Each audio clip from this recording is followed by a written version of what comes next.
d'abord, j'ai fait une licence en art numérique et en nouveaux médias en France, donc orienté sur le design interactif. Donc tout le système de comment, sur la base de l'art contemporain, comment évoluer le nouveau média, et puis ensuite rejoindre le théâtre, les installations, etc. en lien, en innovant les nouveaux médias à l'interactif, au visuel en général, et même plus globalement à la scénographie. Ce que je vise principalement, c'est vraiment axé sur l'interactivité, c'est-à-dire vraiment chercher comment on peut amplifier le mouvement d'un corps, amplifier le mouvement d'un danseur, amplifier le jeu d'un acteur. Et donc par cet effet, rejoindre une scénographie vraiment intéressante où le visuel, le décor en fait lui-même va être lié à l'agissement des personnes qui sont sur scène. Donc c'est vraiment axé sur l'humain en fait. Tout mon travail est axé sur l'humain, de par la technique, donc comment capturer un mouvement, et ensuite visuellement aussi, jamais sortir de tout ce qui est organique, tout ce qui est très proche de la couleur de la peau, des sentiments, une relation sociale, l'espace urbain aussi qui est très riche, qui est très intéressant pour moi. Tous des lieux de rencontre en fait, axés sur la sensibilité de l'humain, les émotions, etc. Vraiment, je ne fais pas du Star Wars, ça c'est sûr. Je fais vraiment quelque chose de proche de la réalité, dans lequel les gens puissent se projeter, peuvent se reconnaître aussi un petit peu. On travaille avec beaucoup de différentes choses. Mon acteur principal pour moi, c'est la caméra, qui va me servir à la fois de prendre l'image sur la scène et ensuite pour la travailler en direct, mais aussi pour me servir de capteur directement. On va chercher des techniques de tracking, reconnaître la position du corps dans l'espace pour associer ça à un visuel, un mouvement d'un visuel. Par exemple, un élément 3D peut se déplacer en même temps que le danseur, commencer à créer une espèce de relation chorégraphique avec le danseur.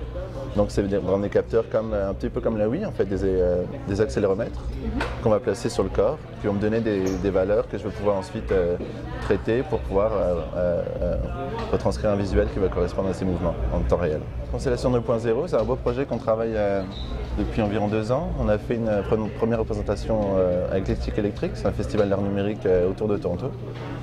Donc ça a été l'occasion de faire naître un petit peu l'œuvre. Et puis on travaille avec un architecte qui vient aussi de Toronto, et puis mon ami Navid Navab qui fait la création sonore.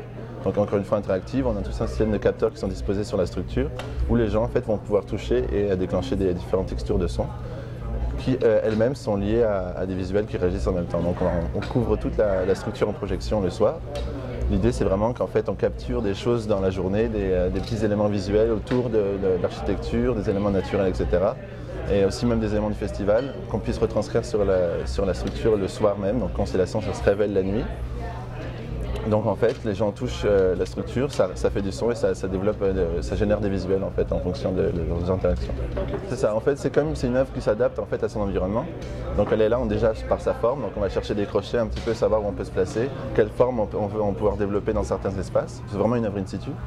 Et ensuite, par rapport à ça, on va développer toute une banque de visuels qui va être transcrit le soir, donc avec des shoots qu'on a fait la journée, des gens qui vont pouvoir éventuellement nous donner des contenus. On est parti sur la base du contenu, vraiment à partir des éléments, l'eau, la terre, le feu, etc., plus les étoiles.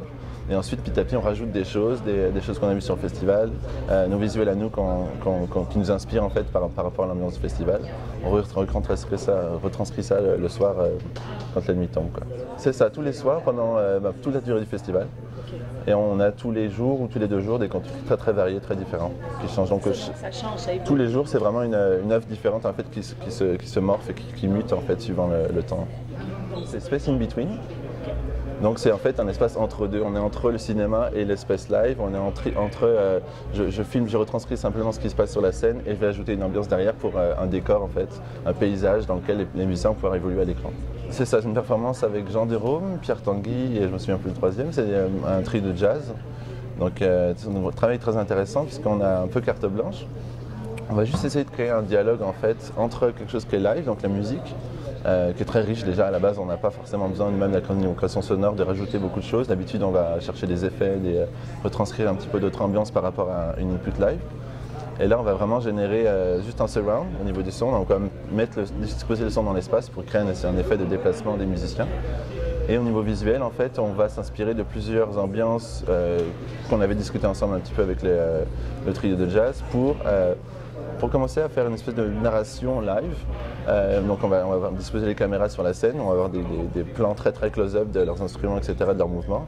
Et puis mixer ça ensuite avec des visuels tels que l'Encre de Chine, des choses très simples, assez poétiques, qui parlent d'elles-mêmes en fait, juste qui jouent un petit peu avec la matière. pour créer en fait un espèce de cinéma live, créer une narration un peu découpée, déstructurée de ce qui se passe live à l'écran. Donc ça va disposer sur tous les écrans de la salle pour créer vraiment une espèce d'événement cinématographique à partir d'une performance live. On travaille certains contenus de base qui vont pouvoir enrichir nos paysages, donc une espèce de background en fait de la performance, et par-dessus vont être liés des visuels aussi très interactifs avec le son, donc on a disposé des micros un peu partout pour capturer en fait le son et faire bouger nos visuels, pour faire évoluer en fait nos visuels d'une certaine façon et mixer en temps réel par lui-même, mais aussi avec une table de mixage qu'on va vraiment générer de façon human sensor, ce qu'on appelle. Donc je vais sentir un peu ce qui se passe, je vais dialoguer vraiment avec les musiciens en tant que mon instrument visuel pour aller chercher justement un dialogue intéressant et construire quelque chose pendant 1h30 à partir de ça. Ça c'est un long projet, ça fait 3 ans qu'on est en recherche dessus, donc on a eu des bourses pour la recherche, la création, etc. Et en fait c'est simplement une espèce d'opéra contemporain orienté assez sur les nouveaux médias. Donc on travaille avec des musiciens classiques, des acteurs, des danseurs et une scénographie. Donc je travaille avec Malcolm Montanaro, qui est un chorégraphe assez connu. C'est un des précurseurs finalement d'apporter les nouveaux médias dans la danse contemporaine. Donc je travaille avec lui pour faire la scénographie aussi, avec Navi d'ailleurs sur ce projet. Donc ce qu'on essaye de faire, c'est par rapport à une nouvelle qui a été écrite récemment sur le Frankenstein, pour essayer de contemporanéiser un petit peu l'histoire de Frankenstein. Qu'est-ce que c'est maintenant la mythologie du monstre? Qu'est-ce que c'est comme monstre aujourd'hui? Très simplement pour vous dire, mais après il y a plein de détails. Qu'est-ce que c'est finalement que l'image qui peut être un miroir déformant du monde, etc. Tout ça sur une pièce d'environ 1h20 qui va jouer sur différents tableaux avec des jeux d'acteurs, des transformations faciales en temps réel. On a par exemple deux danseurs qui sont à 15 mètres l'un de l'autre et qui vont être mixés en temps réel en fait leur visage pour créer un monstre à partir d'un acteur et de son maître. Donc on va générer en fait une image hybride assez impressionnante d'ailleurs, assez effrayante pour créer une tension en fait live.